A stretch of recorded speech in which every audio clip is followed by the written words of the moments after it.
na wengi sana hawako tayari kuamini kwenye lile wazo dogo. Watu wanafikiria labda wazo la biashara bilioni kubwa nione mabilioni ya pesa. Hapana. Wazo la biashara labda la kuuza kitu ambacho utapata profit shilingi 1000 shilingi 500, hilo wazo ni la kuliheshimu sana, kwa sababu ndani yake itakupa lift ya kutengeneza wazo lingine, kwa sababu kinachoibua mawazo siku zote kwenye jamii ni changamoto. Changamoto ndo zinafanya wewe hapo ulikuwa unawasiliana na mtu. Unakumbuka zamani ilikuwaga mtu akitaka kumwambia mtu kitu inabidi akuandikie barua aende kule ili aisome, alafu aangalie, afikirie, alafu aandike tena, alafu akupe urudishe. Kwa muda ulikuwa unatumika mwingi, ukikosa mtu wa kumtuma ndo basi tena hiyo taarifa zikifika upande wa pili. Kwa watu wakaja na wazo ni namna gani watu wanaweza wakawasiliana. Lakini kabla hilo wazo la namna watu kuwasiliana kulikuwa kuna changamoto hapo katikati. The same kwenye sabuni, kwenye viwanda, kwenye mashine mbalimbali, kwenye radio, kwenye vitu kadha wa kadha. Matatizo yalitangulia mbele, alafu ndo wazo likazaliwa.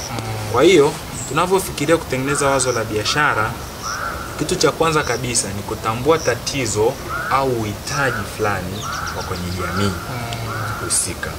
Kwa mfano, wewe ni mwananchi ambaye upo Moshi, lakini kijiji ambacho unatoka kuna shida ya maji.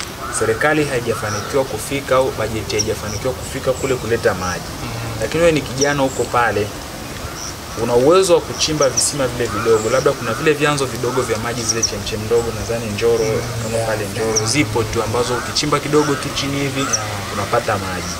Kwa nini usiwe na 100,000 na shilingi 75,000 ukaenda ukanunua ile water pump inayovuta maji?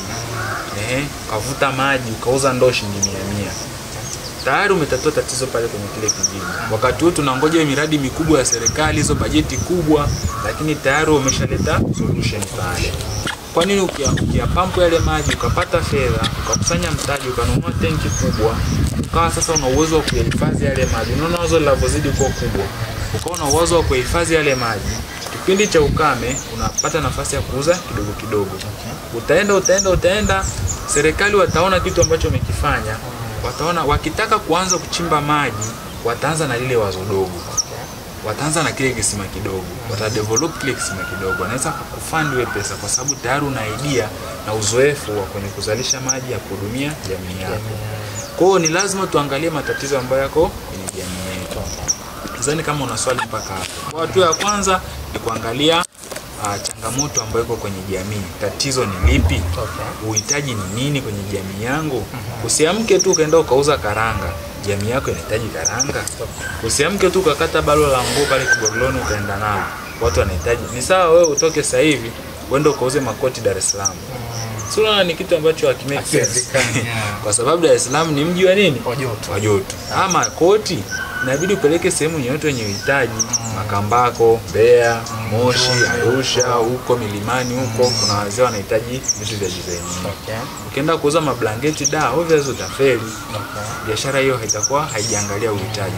Kwa hiyo ni muhimu sana kuangalia ule uhitaji wa watu. Hapa tumekaa kwenye garden hii, sawa?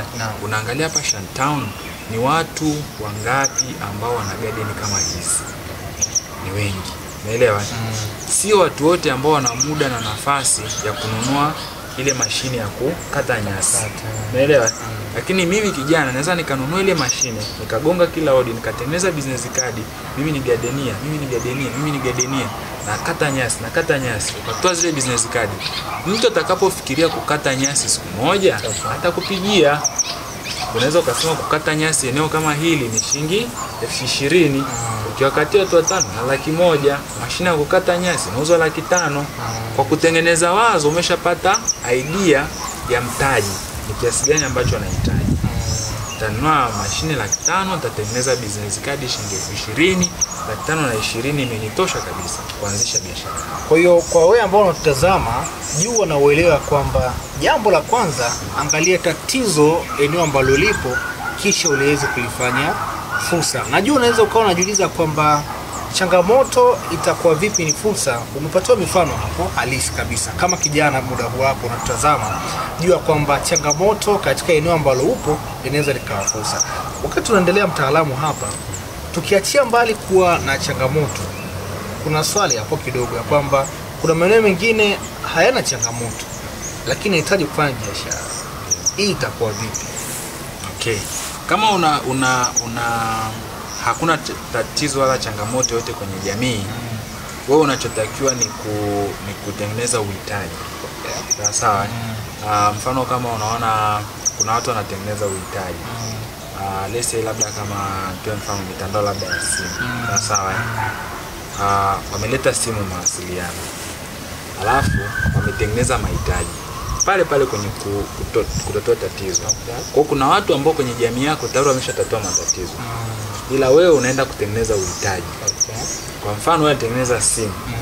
Alafu ukawa kuna uhitaji wa voucher ili uweze kupiga simu. Ikaja kampuni kama Shivacom.